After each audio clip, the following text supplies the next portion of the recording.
We tend to think of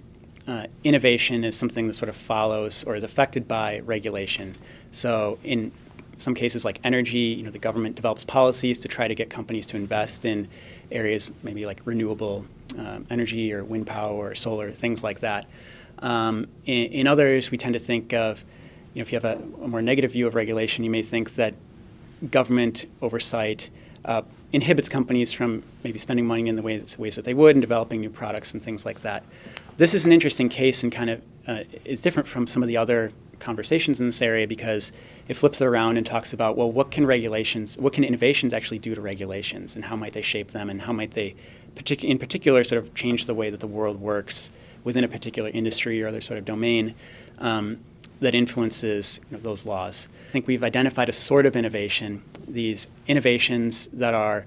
kind of ambiguous or don't fit easily within existing regulatory categories that might be especially prone to disrupting regulations. And with sort of the political climate today, it seems especially hard to update regulations, add new regulations, and so forth. And to the extent that those innovations make laws and rules not do things that they were intended to do, they might have these adverse sorts of effects and other things. So that's something important to pay attention to. And then finally, I think from a sort of substantive or empirical perspective,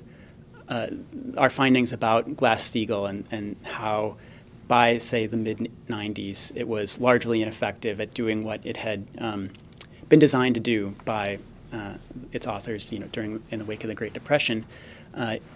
is useful for sort of understanding the financial crisis and